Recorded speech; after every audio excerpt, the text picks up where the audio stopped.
But yeah, 3 kids, 20 years marriage, ups and downs. The secret to that is patience and communication. Um, yeah, your person doesn't know what you're doing unless you talk about it, Yeah, right? absolutely. And they don't understand it unless you help them get to understand it. And there's going to be a time where they need the vent that they're not going to want to understand it. And you got to kind of let that one go. And then know when she says take leave, you should probably take some leave, right? Like, don't stay on the job too much.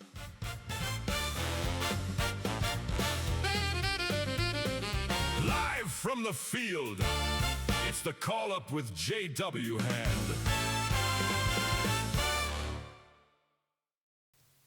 Hey everyone, this is Jay with the call-up, and welcome to part 2 of our conversation with Sean Cousino, the first star in the Fayetteville Recruiting Company. In this episode, we get more into leadership, recruiting, mentorship, and some of the experiences that shaped his perspective throughout his Army career. Hope you enjoy. Okay, so we talked a lot about your recruiting story. We talked a lot about you being a soldier. Mm-hmm. So let's talk about where you're at now. Now? You're a first sergeant for one of the most successful recruiting companies and one of the most successful recruiting battalions. What's that like? I mean, historically, that's like, being the next head coach of the Patriots. Right? No.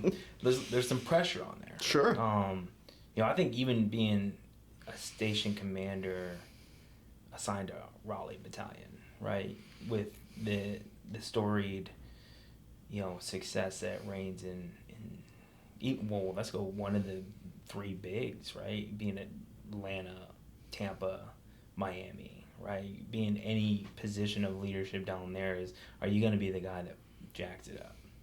Are you going to be the one that's the history gets rewritten in the negative light? Yeah, a lot of stress. But I mean, you hear the stories outside in 3rd Brigade. It's like, go to Raleigh Battalion, you're going to make mission. It's got the big thing on there. You go to Fayetteville Company, they make mission, just sleeping. Life right? is easy. Yeah. No, it's I never read into it, I guess, too much. It was success. It was cool. When I was supposed to be the Spring Lake Station Commander in Fayetteville, the only thing I asked for, I went through some assignment issues getting to there. But the only thing I was like, I wanted to be in a station that needed to put in over 100 a month or 100 a year, right? I just wanted to be a sentry station, like no matter what. And it was like, here you go, you're going to go to Spring Lake, you need 312. And it was like, oh, all right, that's a little more than I asked for, but I'll take it. And it's, the pressure's on there. It's the tempo. I think what drove me to want to be over here more than anything was the tempo. Like, that's when it doesn't stop in 2nd Brigade. It doesn't stop in recruiting, right? Mission resets. You start over again from 0 every single month, every single year. 10th FY on production. It's been there. I think that's why a lot of the recruiters stay, and a lot of successful station commanders want to stay out here, and a lot of first sergeants want to keep being first sergeants. It's just they're addicted to the hustle. Yeah. But being a large, when I got to Spring Lake, that station was bigger than my company in Marion, right? There was 18 recruiters. I think we had 17 when I left Marion Company. It was like, all right, so now you're in a company, but it's in one room, right? So again, then being in Fayetteville Company as the first sergeant and having 75 recruiters, it was a culture shock. It was different management things. I kind of had to learn to do things a lot differently. You got to place more trust in leaders to be able to lead. There's no time to micromanage. If you micromanage out here, you fail. I promise you that. You don't have time. You can manage people, and some might have, you may need to put more time in development, and others, they draw some of your attention away from the bigger ones, but it's just on that leadership side, being able to identify who doesn't necessarily need you, even though they need you. They don't need you all the time, and they can work autonomously. You can give them an azimuth, and they're going to go until they get to the end. And then the other ones that you can define that says, no, this has got to be in my battle rhythm. I have to pay attention to these two because they're just not there yet. They'll be there, Like, we have strong leaders in this. Somehow we get to attract some pretty bright minds out in 2nd Brigade, and we're lucky for that. But generally when we get them, they're 2-time station commanders. They've learned their lessons at the first station, and they made their mistakes, and they get here and say, this is how I'm going to do it all over again. So that's good for me. But, I mean, the pressure was there, but it's a privilege, I guess. I like hard things. I like the opportunity to succeed or fail, right? And I like that to be evident, like you go one way or the other, right? Let's just see what we can do. I've always been like a goal setter, so being able to look at something and say, I'm going to do something that no one's ever done. Let's do that. Set the goal, go after it, and there's no better place to do that than down here, right? But it doesn't come with anything. Everyone thinks you're just going to be great no matter what, and and if you are successful, it's because of where you came from and never because of you, right? It's like you're in Fayetteville Company. Of course you're successful. It's like you didn't do anything to do that, right? You were just there, right? Just like being what we're at right now, Fayetteville, Maine Recruiting Station. Being that station commander in Fayetteville, Maine. It's too easy. Anyone could do it, right? They didn't know that, the station commander that was here before, right? Sergeant Taylor, bless his heart, was here until 2100 every single night, building packets, figuring out waivers, trying to find the next step forward. And he was in before everybody else at 7:30, right? So it was like that. Well, he might have been one of the most dedicated station commanders I've had pleasure working with, right? He bought into the message really early and said, this is what we're trying to do. And he said, I'm going to make that happen in my thing. So he was just super dedicated. He like me, beat me into work. And I like to claim that I come in earlier than everybody. I'm pretty sure I do, but for the most part, and he was straight. But most of them, like Spring Lake, Scott Sergeant Producy out there, he's a killer. Like, he's just in there. All he wants to do is win. He gets mad at me when he can't win, right? And there's just nothing I can do about it. He's going to yell at me. Sergeant Gilbert, killer, right? Sergeant Little, just a savage. Sergeant Cheeks, he's learning, but he's getting there. He's hungry too. And then we got a new guy. I don't know about him yet, Sergeant Skipper, but he'll be good out in Lumberton area. But it's everyone knows that they're under the same pressure when they come out here, right? If you came in, I haven't got a new person that didn't realize the position that they were about to be in once they got here. But from the outside, every phone call I make, they're like, yeah, I'm going to come down there and make some change. And then they get there, it's like, all right, this is going to be a little different than I thought. But they know. It's fun. It's good. They know they're never going to get the respect that they deserve. No, I'm just kidding. They get it, man. Everyone knows. I mean, we're here today on Sunday recording this, and you had recruiters in here when I came in. So, I mean, the hustle is real, trying to make these things happen. They got a ship. They got a ship, ship or ship. Yep. Got to get the trainees out there. And you talked a little bit too about not micromanaging, and that's seems to be a theme that goes on a lot in recruiting. And like the micromanaging, right? Being micromanaged. Yeah, I bet. And you say that's something as a first sergeant you just can't do when you have a company this big, which I would think would be something that would attract people to the Fayetteville Company, that you give them the autonomy to do what they need to do. Yeah, I was a firm believer from the beginning, like even in Cleveland Battalion, was like, one, mission command is extended all the way to the bottom ground, right? You, as a recruiter, have mission command, right? You have a mission, right? So here's your mission command, right? And I'm not a command and control kind of guy. It's just not me. If you're waiting for my order to start executing your job, then we're moving too slow, right? Like, I can't do that. Like, you gotta be, you gotta show it to work, and you gotta just start doing your job, right? And it's like, it's been a theme recent theme, like, because obviously I talk to station commanders every day. Every first sergeant USREC talks to station commanders every day. They talk to recruiters on every single day, and they're just constantly moving, right? First sergeant's busy position. And my theme has just been going like, who do I need? I was like, I don't need anybody to come in to work. I don't wait on anybody to tell me to start working. I know where my job is every single day that I clock in, that I need to do this, so I go to work. That's how every recruiter should be. If you're coming in at 9 and you're sitting down and opening your box and waiting for the morning meeting to get your day started, you're probably not the most successful recruiter in your station. The one that's in there at 8 o'clock, that's already got the list pulled up, that's already started, sending out their feelers, that's staying there to build the packet at 7 or meeting with a parent at 8 or 6:30, right? That's going to be your successful guy. He knows what he's got to do, and he's not waiting for anyone to tell him what he's doing. Or successful girl. We got a lot of girl recruiters are just as successful. Guy recruiters are hit or miss, right? But yeah, it's like the mission command, being able to work autonomously. I love an autonomous recruiter. Like, give me the recruiter that's just like, what's my mission? And then it's like, here you go. And see you later. Just point and shoot. And then they're just gone, fire, forget. That's the ideal recruiter, and having those. The dream, yeah. Yeah. Pretty much a station by themselves. I mean, that should be the squad leader that's coming to recruiting, right? The post-squad leader time leader should be coming out here. It's just like, cool, what's on the calendar? What do I got to accomplish this week? And then they just go with very few check-ins. Maybe some problems here or there that need some interjection, but they should just Monday through Friday be able to work.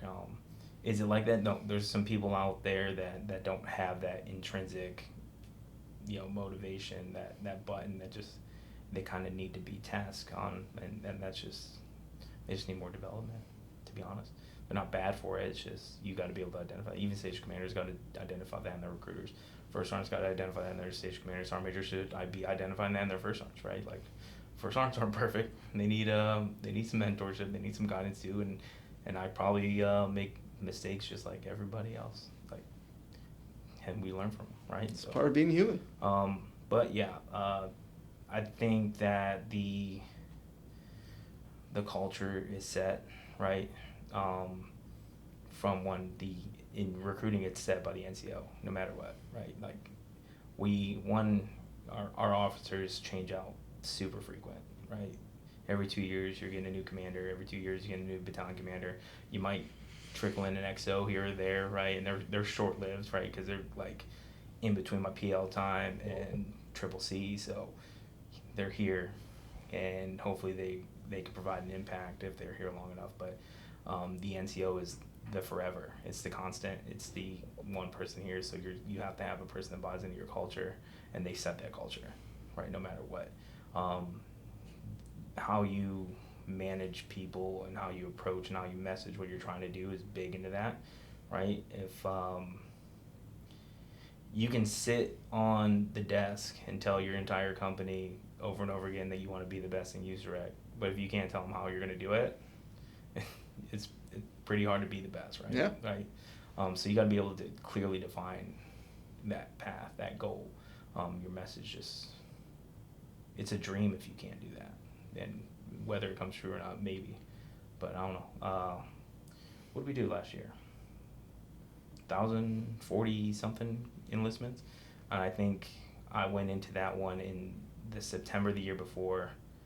And I said, I did the ROP for FY25. And I said, here, we're going to write 1,000 enlistments. I didn't even know what the mission was going to be, right? That was irrelevant to me at that point in time. But it was address the whole company at one ROP brief, write 1,000. Here's what you're going to have to be able to do as a station commander. Here's what you're going to have to be able to do as a recruiter. This is what we're going to need. No point at, first quarter, second quarter, third quarter. Here's our checkpoints of whether we're on track. We're going to write 1,000. And they did it, right? And I believe that we did it because that path was clearly defined. Everyone knew what they had to do, and they went to work and had the single focus on this is the goal. Like this, they hit the 1,000. I was like, yeah, good job. Let's try for 1,100. But we'll see how that works out. They're not always perfect plans. We have a new team now, and it's a little harder, but we're still developing some people, and we're a lot less. We're about 50% like on our manning, so it's a little bit rough. Yeah, that's gonna be stressful for them too, having new manning, being less manning, and trying to hit those goals. Yeah, ideally, I mean that 25 team was like perfect. It was like the what is it? The Redeem team, right? You ever watch the what is it, about the Olympic basketball team? Mm-hmm. And, LeBron and all them got together in the redemption story, and it's like, let's just go, let's put it up the big number again, right? It would have been great had our mission not been 989, because then that percentage right in 1,000 would have been great on the final scoreboard. But still, I know I went into every mission breakdown, every mission meeting that year was saying as long as it met 1,000, I was good with whatever that was. So if we were helping out the team by taking extra here or there, it didn't matter. I was there because we went into a bunch of them where it was like, hey, Charlotte company needs some help. Take them from there. Raleigh needs some help. I was like, yeah, cool, man. I'll put 100 in June. Let's do it. It didn't matter as long as it was 1,000. If a civilian was listening to this podcast, what would you say to them about the Army and recruiting to try to make them understand it? From a civilian aspect, right? Yeah. My market down here is a little different. It's military. It's say you had like a civilian recruiter trying to understand what Army recruiting was like. Okay, so on that side of it, the Army recruiter is the entire front office of any corporation, right? So, Brad isn't going down to marketing office and saying, hey, I need some new advertisements drawn up. Like, Brad is coming up with his own advertisements. Brad's trying to message himself. Brad's building his social media profile. He's prospecting. He's making the phone calls. He's setting up the internet. He's pre-qualifying. He's interviewing. He's onboarding. They are everything as a recruiter, right? Would I think that there's some success in recruiting if we did the other way? Yeah, I do. I argue that would be great. But, you have to be well-rounded as a recruiter in the Army. You got to be, like I said, the marketer, the prospector, the interviewer, the onboarder. You are everything. And on the civilian side of that, if you want to know what the recruiter, they're probably just as stressed as the applicant, right? Not knowing if they're going to qualify, not knowing if they're going to pass their test, not knowing if they're going to, be successful down the road, right? That recruiter, they're harmless, right? They're not trying to be aggressive. They're not trying to trick you into doing something. They're trying to, one, shape the Army. We have an all-volunteer force for a reason, right? Because we don't want to force anybody to do anything. And you're more than a number to a recruiter, right? You're a person, but you are that recruiter's success. Hands down, you are the success or failure of that recruiter, and they want to try and help you get across that line. So taking the fact that they're dealing with you, I think a lot of applicants on the civilian side, a lot of prospects, applicants, future soldiers, they lose sight of the fact that recruiter there's 10 of you, right? And in our, I've, 300 and some change future soldiers right now in the pool, right? And that recruiter's probably got 10 of them, right? So it's you are a priority, but there's 10 priorities for this guy to try and get across the line. He's dealing with that. And then as well as other life stressors outside of the Army and his job, like family, kids, school, health, welfare type stuff. It can be a lot if you can't compartmentalize and prioritize what you're dealing with. So it's boom, boom, boom. If I got a lot going on at home, something's falling at work. If I got a lot going on at work, something's falling at home. I would love to say that you can find a balance, but you tell me, when you find it, because I still haven't to this day. I tell my wife, she'll be the first person I thank at my retirement speech, right? And she was like, why is that? And I was like, yeah, because I feel like it's about your time to come first, because I'm not necessarily saying that was the case throughout my entire career. And leaders know, that family first, family is first in my, no matter what, I need you to be good at your home, to be good at this job, okay? Even in my heart, but when you are in a leader role, you have a lot of responsibility, and God bless my wife and her tolerance to my shenanigans, because I would come home and be like, my leader career didn't follow a professional development model at all, right? So it wasn't ever you're going to be a squad leader and then you're going to promote to sergeant first class, then you're going to be a platoon sergeant, then you're going to go be detail recruiter, and then you're going to be a station commander. It was you're a staff sergeant, squad leader, platoon sergeant's gone, right? Now you're the platoon sergeant. It was like, boom, boom, boom, you're stationed. I was like, hey, I'd just come home one night and be like, hey, guess what? Got to build a new team, start next week. And she'd be like, so late nights, huh? I'm like, yeah, until we get there. And, she just bought into that, right? She knew the responsibility. But that was a lot of open communication, a lot of talking about, this is what this takes, and a lot of understanding. There's some people that I've met that their wives don't have a single clue what they do in the Army. There's some recruiters who are like, you just sit there and make phone calls. So what's the deal there? It was like, yeah, he does more than that. But, dramatically, he sits there and makes phone calls.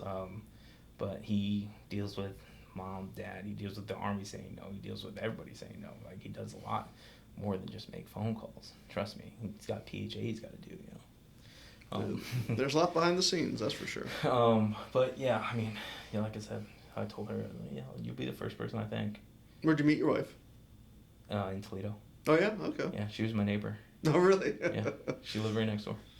She was in college when I met her, so she was a freshman in college. I was a senior in high school at the time. And we were friends first, and, it blessed on from there. Right? So you've known her for a long time. Yeah, I've been married for 20 years. Wow. So I've been married as many years as I've been in the Army. It's almost a unique military story. Yeah. I mean, statistically, I think we're winning. But I would think so, yeah. It hasn't been without its struggle, up and down. Like, young marriages we're drifting from the Army side of it, but let me hit you with some life side of it. Absolutely, yeah. That's what we're here for.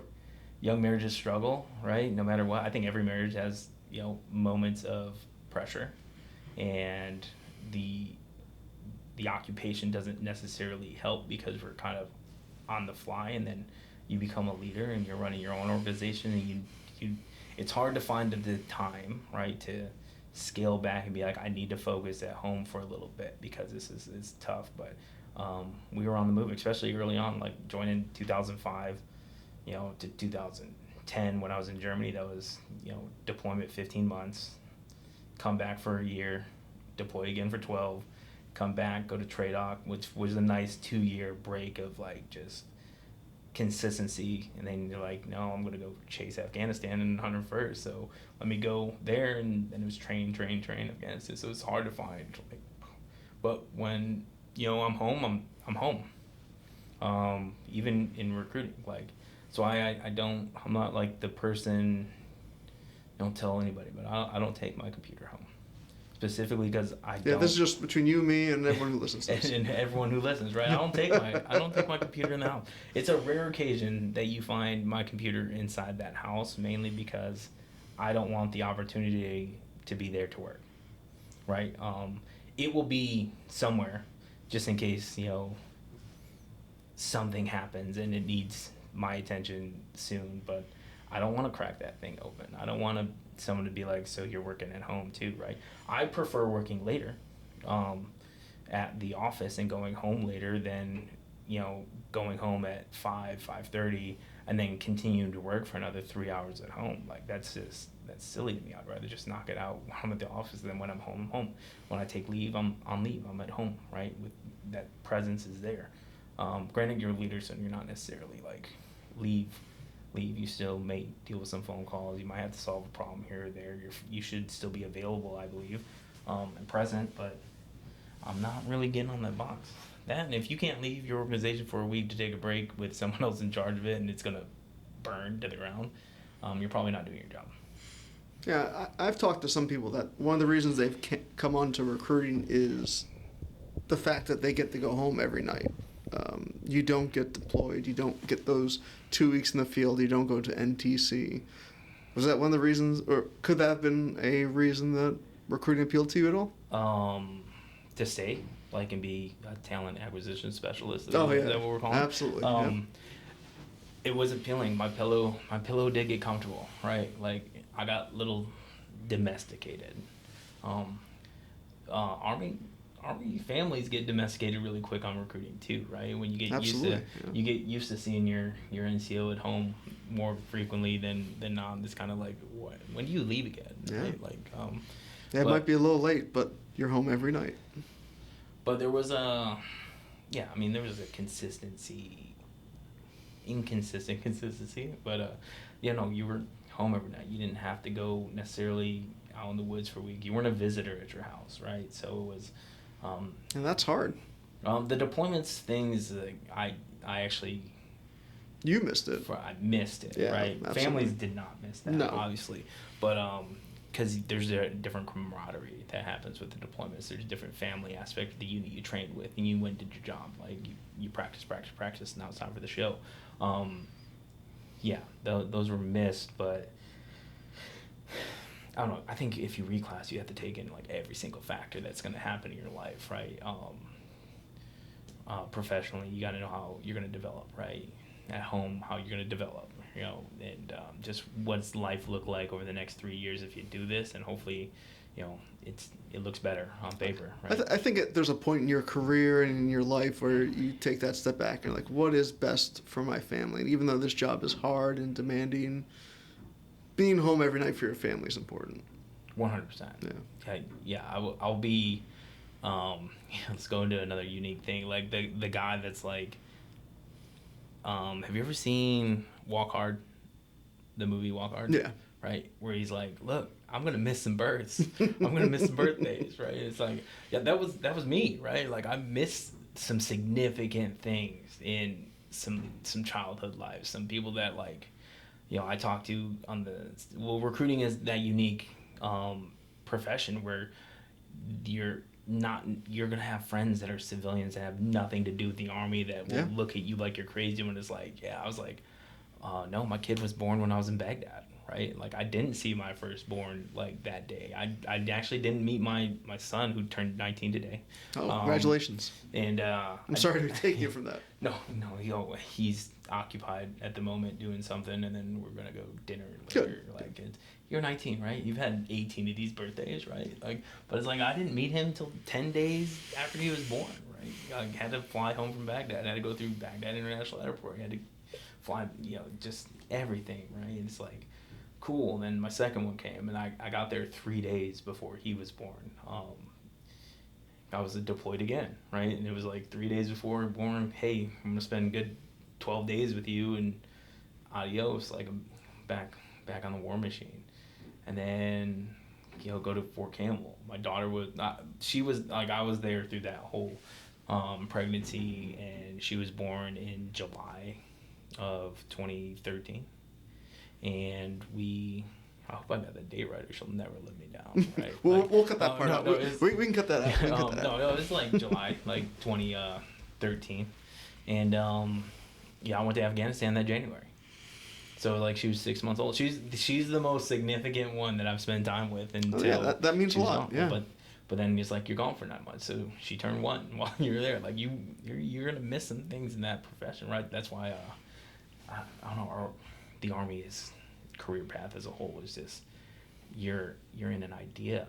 Like I would love to be there, but your family is just as in the Army as you are. Yeah, and absolutely. If you're not understanding the mission, if you do this job because it's a job, and it's not like beyond that, I don't know how to. It's beyond the idea of. No, I think you're right. I think you nailed it there. You have to do this. Everyone should understand what's at stake, what's at cost, right? What we're doing, and your family. We didn't struggle as much because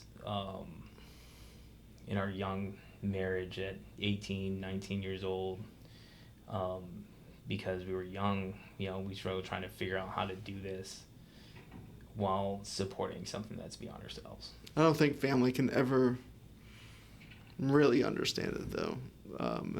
It's never. No. It'll never really be fair to them when you're away for those situations.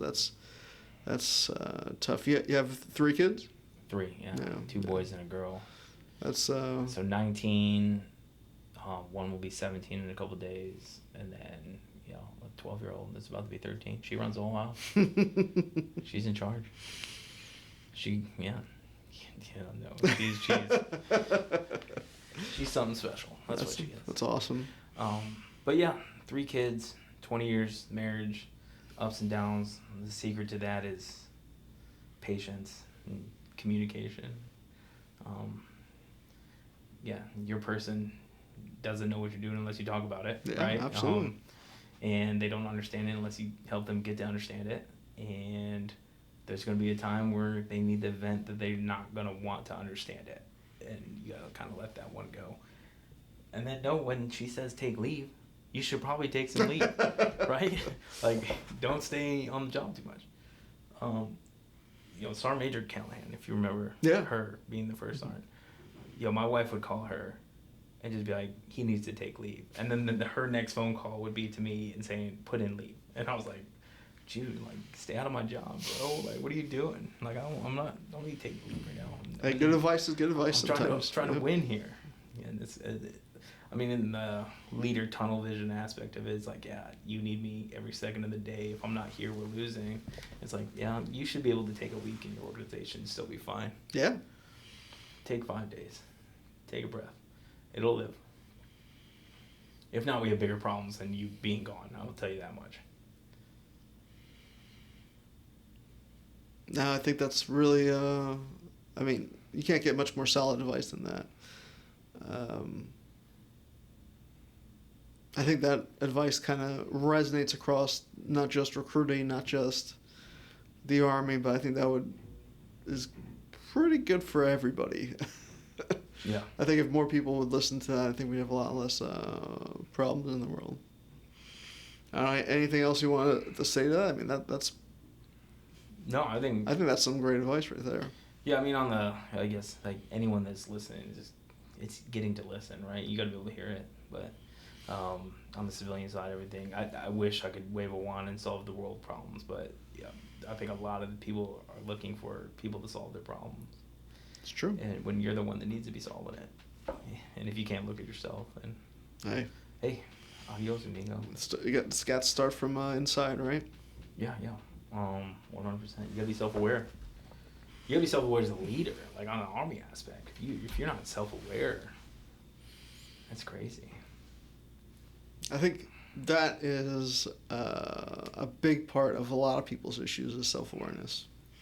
Or like you're self-aware but you're wrong. Like, yeah, no, I am this. Yeah. You don't know. You see yourself? Yeah, you don't know, but you've convinced yourself that you're always right. You just did the opposite of that the other day. Well, I will say that I think we have enough content to do another episode too, but I won't keep you here too much longer. I want to ask you 2 more quick questions, and then we'll wrap it up. Go Army. Go. What would you say to your 18-year-old self if you could talk to him today? Ooh, if I could talk. Dang, I've come a long way in self-awareness where I live with 0 regret, right? Like, every decision leads to another decision point, right? And that's your whole life is compiled of decisions. But what would I say? I don't know. Man, I would just One say, piece of advice. I wouldn't change a thing. Like, looking back, it's been successful. One piece of advice, just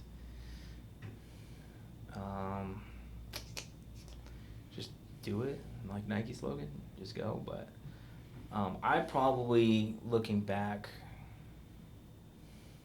would have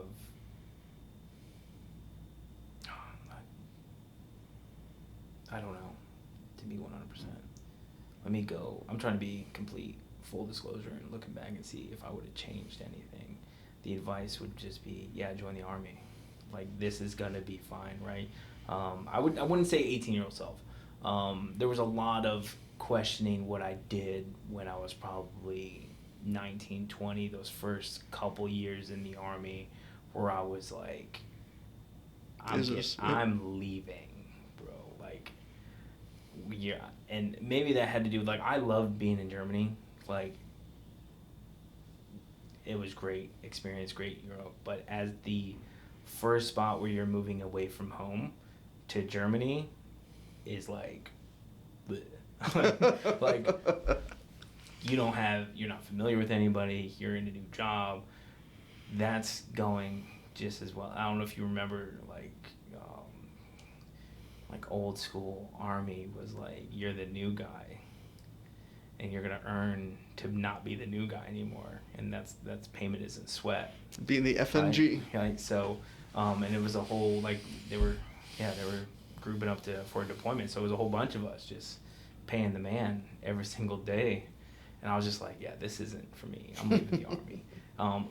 The advice I'd give him is like, it's gonna be just fine. Stick that out. That success is coming, right? Just keep your head up. Like there's no. I mean, I would have probably told him to actually go for those things. Like early on in this, we talked about that failure aspect of, like, I don't do it. Like, so I don't like to fail. So if that percent, I'm very calculated in what I do, and it's like that percentage is here. Like we're just not gonna do that, right? We're just gonna find somebody. Like go do the selection, right? Go do Ranger School. Do the hard things. Go do the hard things, and if you fail, like it doesn't matter, man. Fuck it, go. Just try to be something cool, because that would have been a cool story to have. It'd been a cool like thing to do those things. Be a Green Beret, just have a Ranger tab. Would have my path been to recruiting if I did any of those things? Maybe not. But if I look back and had any regrets on my Army career, I didn't do those things, and I just talked about it instead of just walking it. So that would have been it. That would have been the advice. Do the thing. What else you got? Finish your master's degree when I get less busy? Yeah, I'll do that too someday.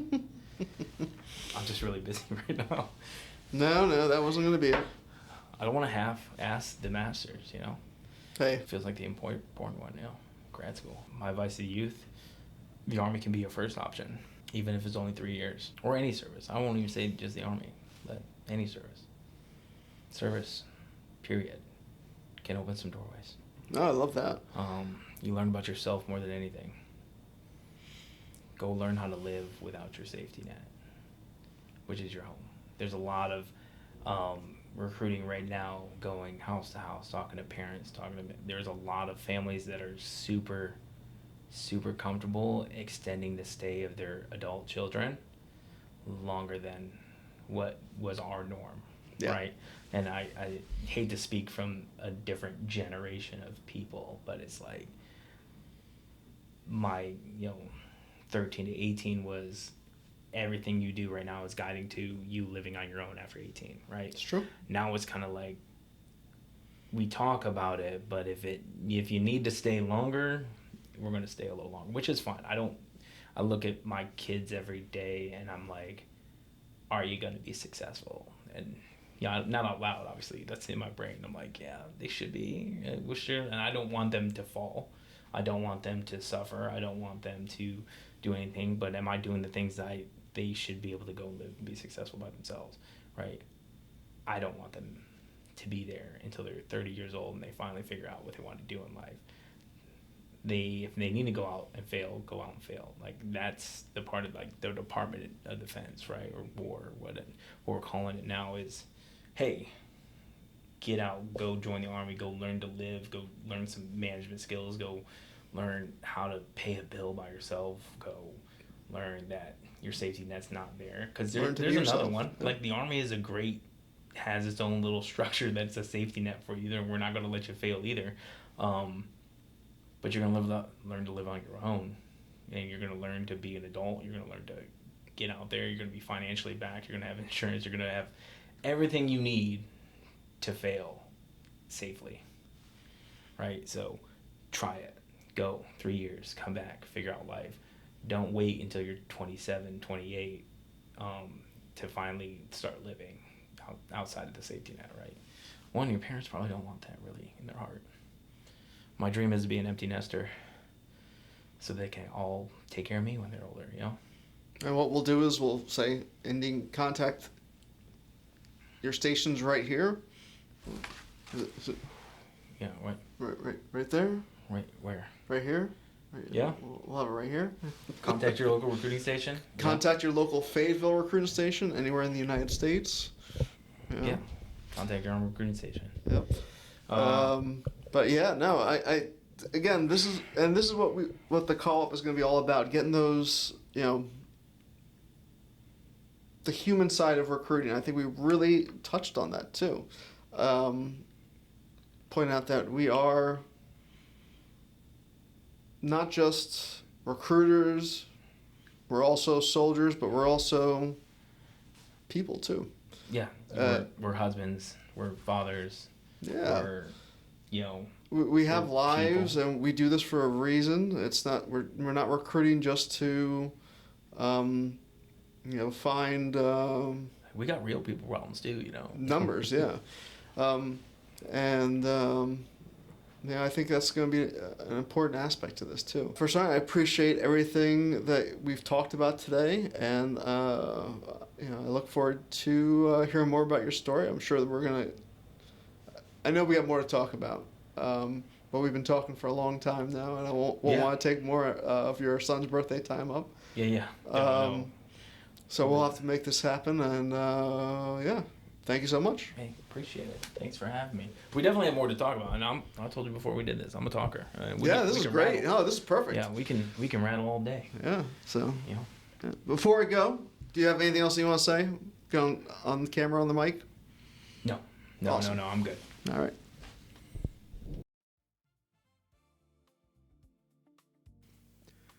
I appreciate you listening to part 2 of our conversation with Sean Cousino. Thanks for spending time with us here on the Call Up. Join us every Thursday during lunch for the workshop on Discord, and stay tuned for future episodes. Next week's closeout. We'll see you next time. I just want to give a huge thank you to the people who supported this podcast early on. Thank you to Tori Van Dunk, William Hand, Mahalia Maynard, Rachel Binsky, Emily Wiesman, Matthew Hand, Vicki Ann Perkins, Scrap Scantlin, Mike Schillian, Nick Soviak, and Mark Lacqua. Your support helped get this thing off the ground, and I genuinely appreciate all you believe in this project from the beginning. And if you requested a signed headshot, those are coming out shortly.